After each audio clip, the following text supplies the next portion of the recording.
Welcome વિદ્યાર્થી મિત્રો, આજનો આપણો ટોપિક છે પૃથ્વીનું ચુંબકીય ક્ષેત્ર. જે સૌપ્રથમ પૃથ્વીના ચુંબકીય ક્ષેત્રની જે માહિતી આપી હતી એ વિલિયમ ગિલ્બર્ટ નામના વૈજ્ઞાનિકે આપી હતી. તો એ ચુંબકીય ક્ષેત્ર આપણી પૃથ્વી છે કેવી રીતે વર્તે એના વિશે થોડીક આપણે ચર્ચા કરીએ કે ભાઈ આપણી પૃથ્વી છે એ ચુંબકીય ક્ષેત્ર પેદા કરે પણ કેવી રીતે એમ.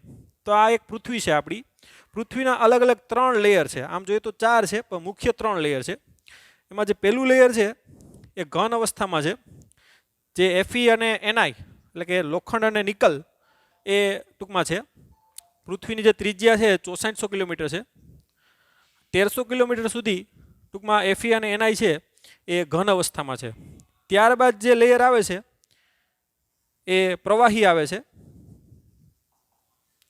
જેને આપણે જ્વાળા કહી શકીએ. તો એમાં Fe અને Ni નું જ છે. એ કેમાં સ્વરૂપમાં છે? પ્રવાહીના સ્વરૂપમાં છે. લોખંડ અને નિકલ છે એકના સ્વરૂપમાં છે પ્રવાહી, રગડો, બરાબર, જે આપણે જ્વાળામુખી જોઈ છે એ પ્રકારનું, જે ટૂંકમાં 2900 કિલોમીટર છે.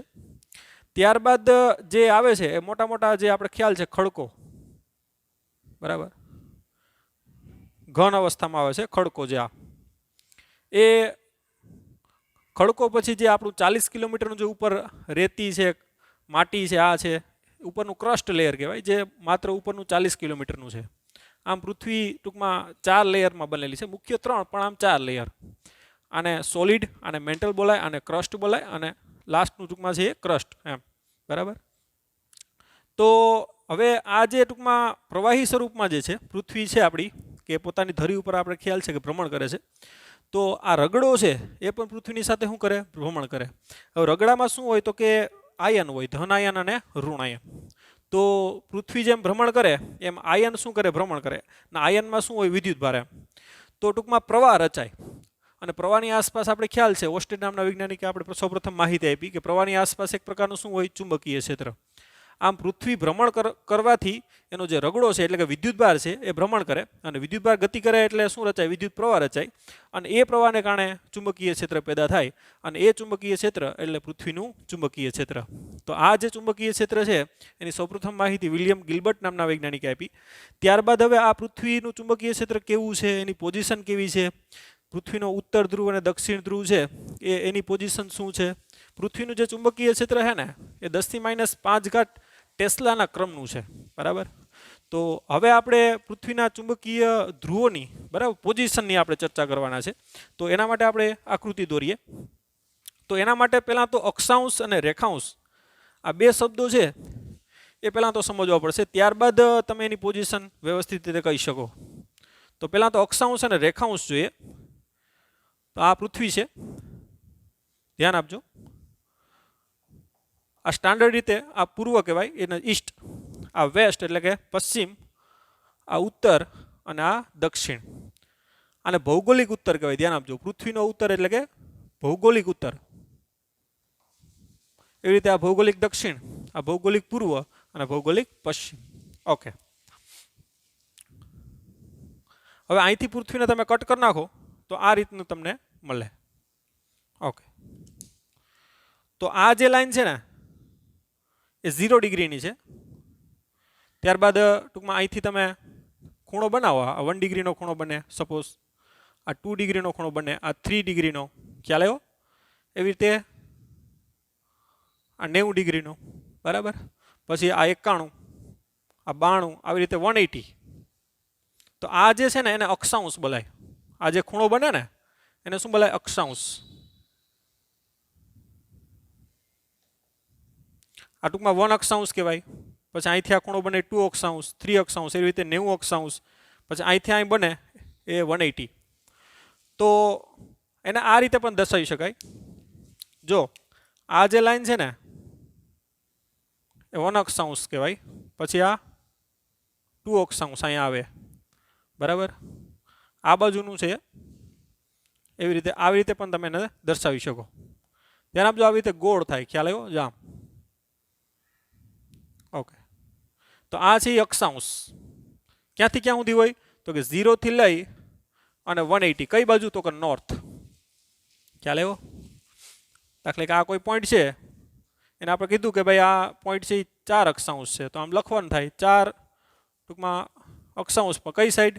નોર્થ સાઈડ, કેમ કે સાઉથ સાઈડ પણ અક્ષાંશ કહેવાય. જો આ ટૂંકમાં 1 અક્ષાંશ કહેવાય, 2 અક્ષાંશ, 3 અક્ષાંશ, 4, 5, એવી રીતે 180 સુધી સાઉથ પણ થાય. તો ટૂંકમાં આડા આ રીતે હોય એને શું કહેશું આપણે? અક્ષાંશ. અક્ષાંશ કેવી રીતે થાય? તો કે પૃથ્વીનું જે કેન્દ્ર છે ત્યાંથી આ ખૂણા બને છે, આ 1 થી લઈને 180 સુધી, અને નીચે પણ બને, જો આ 1 થી લઈને 180 સુધી. પણ આ બાજુ મેન્શન કરેલું હોય, નોર્થ કયો તો નોર્થ બાજુ ટૂંકમાં થાય, અને સાઉથ કયો તો સાઉથ બાજુ થાય. તો આ થઈ ગયું અક્ષાંશ. હવે રેખાંશ એટલે શું? તો આ પૃથ્વી છે,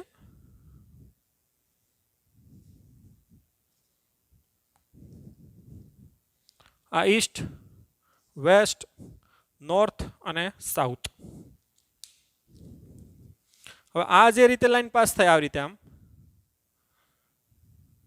એને 0 અક્ષાંશ કહેવાય, સોરી રેખાંશ. પછી આ બાજુ જે આવી રીતે થાય, જો આગળની જે લાઈન છે ને એ 0 અક્ષાંશમાં આવશે, ધ્યાન આપજો. અને પાછળની જે લાઈન છે ને એ 180 ટૂંકમાં અક્ષાંશ આવે. કઈ બાજુ? તો કે ઈસ્ટ સાઈડ, એટલે અહીં ઈસ્ટ લખવું પડે. જે આગળની લાઈન છે ને આવી રીતે હોય, જે આગળની લાઈન છે એ કેટલા આવે? 0 અક્ષાંશ આવે. પાછળની લાઈન છે એ કેટલા આવે? 180, સોરી રેખાંશમાં આવે. આગળની લાઈન છે 0 રેખાંશ, પણ પાછળની લાઈન છે કેટલી આવે? 180. કઈ તરફ? તો કે ઈસ્ટ તરફ છે. એટલે હવે જો આગળ હું ખૂણો વધારું છું, ધ્યાન આપજો. માનો કે આ લાઈન મેં ડ્રો કરી, આ 1 નો ખૂણો માની લ્યો. 1 શું છે? તો કે કઈ સાઈડ? તો કે ઈસ્ટ સાઈડ, રેખાંશ. બરાબર. તો પાછળની સાઈડ આવે એ કેટલું આવે? 179 આવશે, ઈસ્ટ રેખાંશ. ખ્યાલ આવ્યો? એટલે આ છે એ ટૂંકમાં 1 રેખાંશ, પછી આ 2, આવી રીતે 3, આ 4, આ 5, એવી રીતે કેટલા સુધી આવશે? તો કે આ છે ને એ 90 આવી ગયું. ધ્યાન આપજો, કેટલું આવી ગયું? 90. પછી પણ હજી પાછળ પણ જાય, 91, 92, 93. એ રેખાંશથી કઈ તરફ જાય? પાછળ. કેમ કે આપણે અહીંયા ડ્રો કરી શકીએ એ કેટલી કરી શકીએ? તો કે 90 સુધી. પછી 91 પાછળ જાય, કેમ કે આ છે ને આ જે લાઈન પાસ થઈ ને, જો આ રીતે, એ 90 ઈસ્ટ રેખાંશ બોલે આને. હવે જે પાછળની લાઈન આવે આમાં, જે આપણે ડ્રો નથી કરી શકવાના, એ 91 આવશે, 92 આવશે, 93. બરાબર. ઇમેજિન કરી શકો તમે, આખો પૃથ્વી એક આપણો ગોળો છે, અને આ છે 0 રેખાંશ કહેવાય. પછી આ 1, 2, 3, પછી આ છે ને, જો ધ્યાન આપજો, એ 90 ઈસ્ટ છે ને, ઈસ્ટ તરફ. પછી આ બાજુ આવે 91, 92, 93. ખ્યાલ આવ્યો? એ રીતે. તો એ વસ્તુ સમજવી પડે.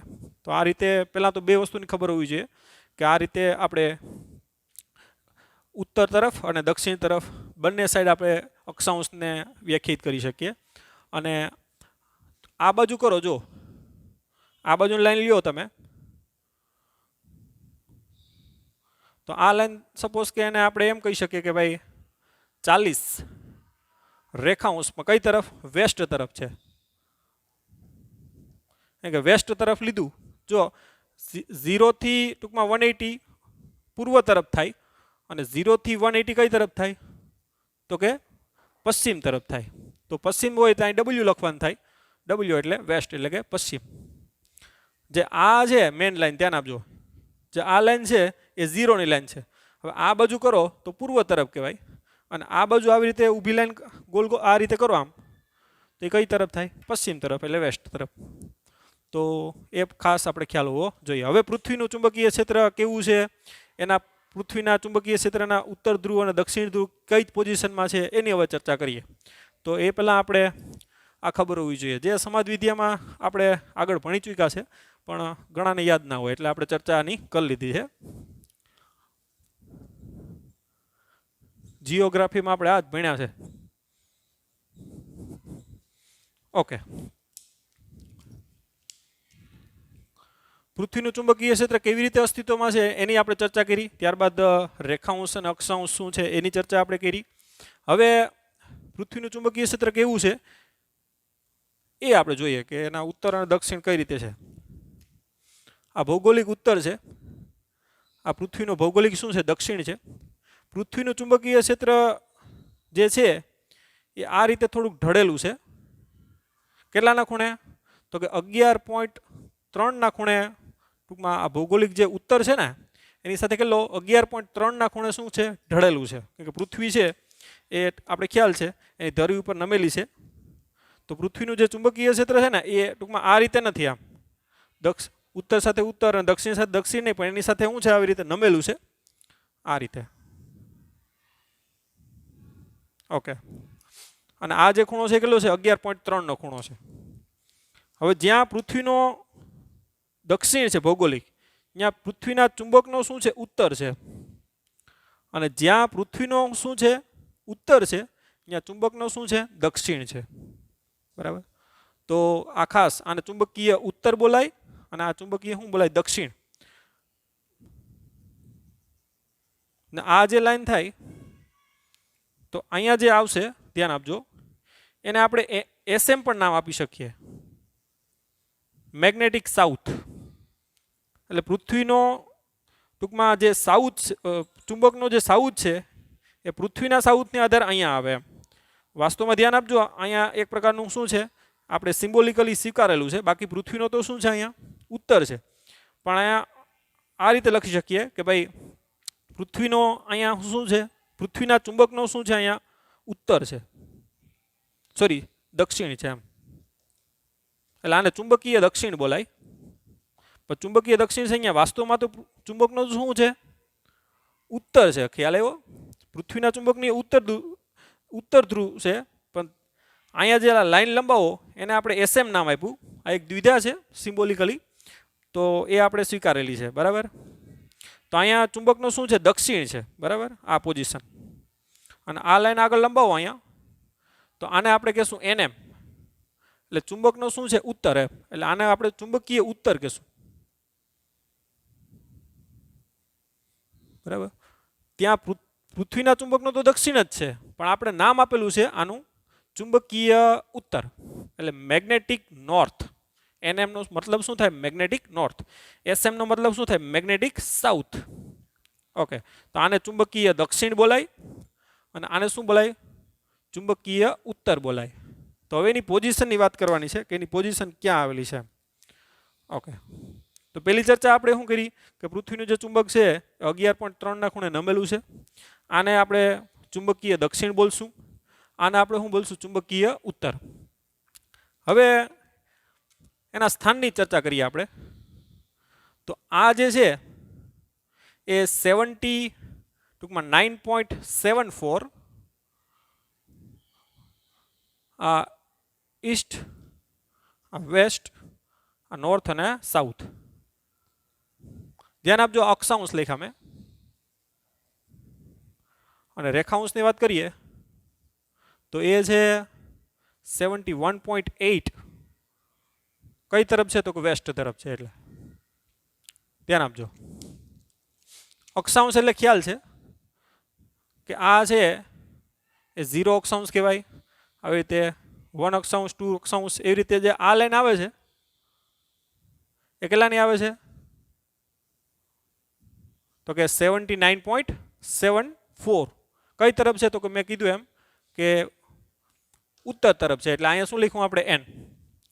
એટલે આ પોઈન્ટ આપણે લઈ લીધો. આ જે લાઈન છે મેં તમને કીધું ને આ 0 ની લાઈન, આ 2 ની 1 ની લાઈન, આ 2 ની, આ 3 ની, આ 4 ની. ધ્યાન આપજો. એવી રીતે આ કઈ છે 70, આ 90 ની લાઈન થાય. બરાબર. તો 79.74 એટલે અહીંયા ક્યાંક. બરાબર. હવે એક્ઝેક્ટ એનું કરવા માટે રેખાંશ પણ કેવું પડે. બરાબર, કે 79 એટલે અહીંયા પણ હોય, અહીંયા પણ હોય, અહીંયા પણ હોય, ગમે ત્યાં હોઈ શકે ગ્રાઉન્ડમાં. પણ આ એક્ઝેક્ટ પોઝિશન આપણે કહેવા માટે ધ્યાન આપજો. 3D માં વિચારજો તમે આવી રીતે. આ એક્ઝેક્ટ પોઝિશન આ કહેવા માટે તમારે રેખાંશ પણ કહેવું પડે. તો રેખાંશ કેટલું છે તો કે 71.8. કઈ તરફ તો કે વેસ્ટ તરફ. ધ્યાન આપજો, વેસ્ટ એટલે કે પશ્ચિમ તરફ. જો એટલે આ રીતે આ જે લાઈન થાય 0 રેખાંશ થાય, પછી આ 1 થાય, આ 2 થાય. ખ્યાલ આવ્યો? એવી રીતે આ જે છે એ માનો કે કેટલી થાય હા 71.8. તો જે આ બંને લાઈન જ્યાં છેદે ને એ એના દ્વારા બંને ટૂંકમાં છેદે ત્યાં ટૂંકમાં શું છે ચુંબકીય ઉત્તર છે. તો ખાલી અક્ષાંશ ઉપરથી તમે ન કહી શકો, અક્ષાંશ અને રેખાંશ બંને જ્યાં છેદે ને ત્યાં જે પોઈન્ટ આવશે એ પોઈન્ટ એટલે કયો તો કે ત્યાં ચુંબકનું શું છે ઉત્તર છે. અને આ જે પોઈન્ટ છે એ ઉત્તર કેનેડામાં આવે છે.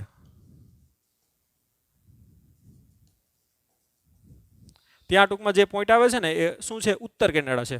તો પૃથ્વીમાં જ્યાં ઉત્તર કેનેડા છે ને ત્યાં પૃથ્વીનો શું છે ચુંબકીય ઉત્તર છે. ખ્યાલ આવ્યો? તો આ રીતે એનું સ્થાન નક્કી કરી શકાય. હવે ચુંબકીય દક્ષિણ ક્યાં છે એનું સ્થાન આપણે કહેવાનું છે.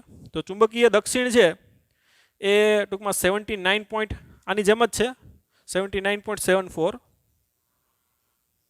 પણ આ ઉપર તરફ છે ને આ નીચે તરફ છે ને એટલે સાઉથ છે એટલે 79.74 સાઉથ એ શું છે એનું અક્ષાંશ છે, ધ્યાન આપજો.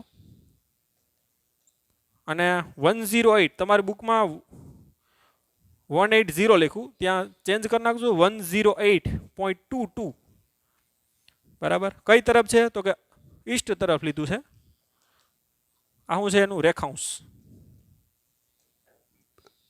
અને આ જે ટૂંકમાં સ્થાન આવે છે અહીંયા એ સ્થાન તરીકે તમે એનું લોકેશન કયો તો એ એટલાન્ટિકામાં આવે છે. બરાબર. ઉપર આપણે ખબર છે આર્કેટિક છે, નીચે શું છે એટલાન્ટિક મહાસાગર. તો ત્યાં ટૂંકમાં આપણા પૃથ્વીના ચુંબકીયનું શું આવશે દક્ષિણ આવશે, જેને ચુંબકીય શું કહે દક્ષિણ. તો એની પોઝિશનની વાત કરીએ આપણે તો સેમ આપણે હવે કંઈ એટલું બધી ખાસ અઘરું નથી. આ 1 અક્ષાંશ કઈ તરફ તો કે સાઉથ તરફ, આ 2 અક્ષાંશ એવી રીતે જે આ લાઈન આવશે બરાબર 79.74 કઈ તરફ દક્ષિણ તરફ બરાબર. અને કેટલું તો કે 108.22 એટલે 108.22 એટલે ક્યાં આવશે ધ્યાન આપજો. જો આ 0 પછી આ 1 આ 2 આવી રીતે આ જે આવશે એ 90 ધ્યાન આપજો. હવે પાછળ થાય ધ્યાન આપજો આ 91 પાછળ તરફ દો કરું છું ધ્યાન આપજો. એની આગળ આ બાજુ આવશે 92 એવી રીતે ક્યાં 108 એટલે આ માની લો કે જે લાઈન આવે છે પાછળની લાઈન છે ધ્યાન આપજો 108. જે પોઈન્ટ ભેગા થાય ત્યાં પૃથ્વીનો શું છે દક્ષિણ છે. એટલે આ પૃથ્વી આખી વાત કરો ને તો આમ છે એમ આવી રીતે ત્રાસું ચુંબક. આ બાજુ ટૂંકમાં ઉત્તર કેનેડા આવે છે અને આ બાજુ શું આવે છે એટલાન્ટિક આવે છે બરાબર. એટલે આમ સીધે સીધું નથી. પૃથ્વીનું ચુંબક છે ને એ આ રીતે નથી, આ રીતે છે જામ. આ એનો ચુંબકીય ઉત્તર છે ને આ બાજુ શું છે ચુંબકીય દક્ષિણ છે આવી રીતે બરાબર ત્રાસું આમ બરાબર. કેમ કે પાછળ જાય છે જો આ 108.22 એટલે પાછળ જાય છે. જો આ 90 થઈ પછી 91 પાછળ લાઈન એવી રીતે કેટલા તો કે 108 ની જે પાછળ આવે છે બે લાઈન ક્રોસ થાય ત્યાં પૃથ્વીના ચુંબકનો શું છે દક્ષિણ છે. તો આવી રીતે ટૂંકમાં એનું લોકેશન છે એ તમને જીઓગ્રાફી જો આવડતી હોય તો આરામથી સમજી શકો. બાકી ટૂંકમાં 3Dમાં તમારે ટૂંકમાં પૃથ્વી છે એ જોઈ શકો તમે ત્યાં અને એ રીતે પ્રેક્ટિસ તમે કરી શકો. ઓકે. આ બધી ડીપમાં તમારે ચર્ચા કરવાની જરૂર નથી કેમ કે આ તો વસ્તુ તમને MCQમાં મે બી પૂછે, પણ વ્યવસ્થિત જો જીઓગ્રાફી તમને ખબર હોય તો આરામથી તમે ટૂંકમાં એનું ઇમેજિનેશન કરી શકો. બાકી થોડુંક ઇમેજિનેશન કરવું એ થોડુંક અઘરું છે. ઓકે, તો આ લખી લ્યો. ત્યારબાદ હવે આગળ વધીએ.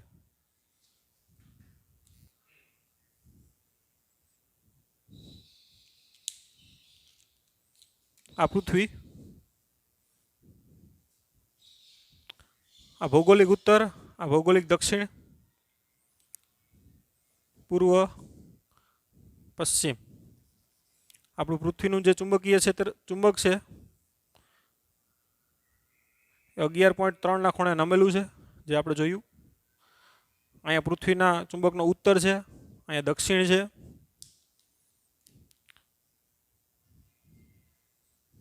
દક્ષિણ ગોળાર્ધમાંથી ચુંબકીય ક્ષેત્ર રેખાઓ બહાર નીકળે ધ્યાન આપજો. પૃથ્વીના ચુંબકના તો ઉત્તરમાંથી જ નીકળે અને દાખલ ક્યાં થાય આ રીતે.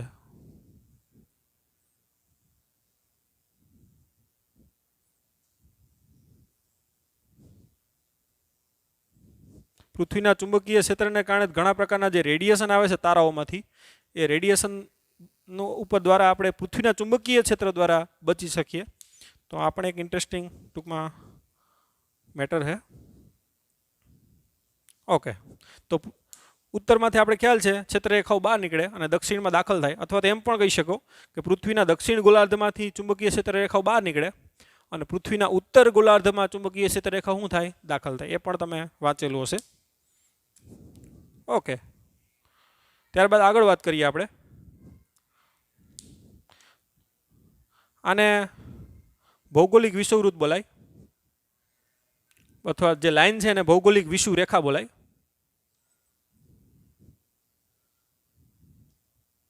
અને જે આ સમતલ પાસ થાય, ધ્યાન આપજો, આ જે સમતલ પાસ થાય આવી રીતે, એ સમતલને શું બોલાય? તો કે ભૌગોલિક વિષુવવૃત્ત બોલાય.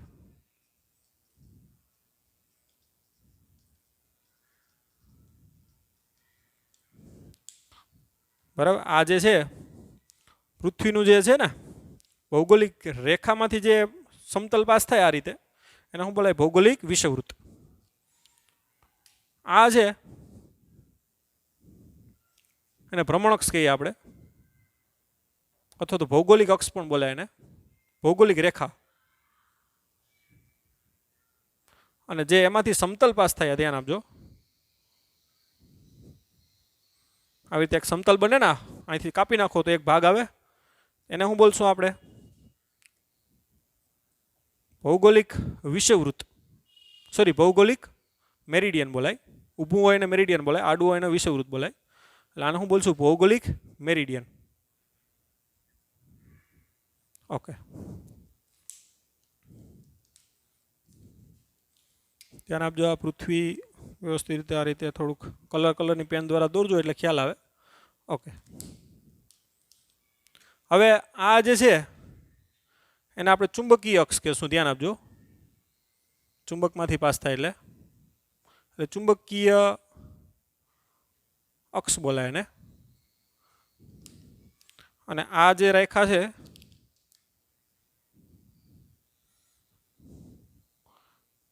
એને શું બોલશું આપણે?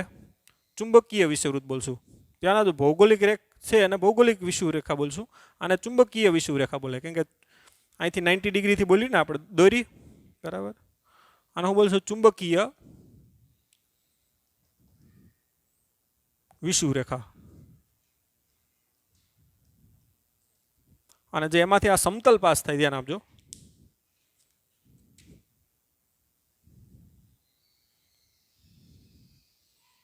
એને શું બોલશું આપણે? ચુંબકીય વિષુવવૃત્ત બોલશું. બરાબર. હવે આ ચુંબકની અક્ષમાંથી જે ટૂંકમાં સમતલ પાસ થાય, ધ્યાન આપજો, આ તો એ છે એને આપણે ચુંબકીય મેરિડિયન બોલશું. બરાબર. ચુંબકની અક્ષમાંથી પાસ થયું, જો ભૌગોલિક અક્ષમાંથી પાસ થાય તો ભૌગોલિક મેરિડિયન બોલાય, પણ ચુંબકની અક્ષમાંથી જે આ સમતલ પાસ થાય આવી રીતે, તો એને શું બોલશું? ચુંબકીય મેરિડિયન. તો આ જે વર્ડ છે આકૃતિ દોરીને, જો અત્યારે આખું ભેગું થઈ જાય તો મિક્સઅપ થઈ જાય, જે રીતે હું દોરતો ગયો એ રીતે તમારે સમજવું પડે, અને એ રીતે તમે સમજશો તો વ્યવસ્થિત. બાકી તમને લાઈન જ લાગશે અને એ સમજાયા નહીં. બરાબર. અલગ અલગ કલરની પેનથી તમે આ રીતે ડ્રોઈંગ કરી શકો. તો આડું હોય એને શું બોલશું? ભૌગોલિક વિષુવરેખા. એમાંથી જે આ સમતલ પાસ થાય એને ભૌગોલિક વિષુવવૃત્ત બોલાય.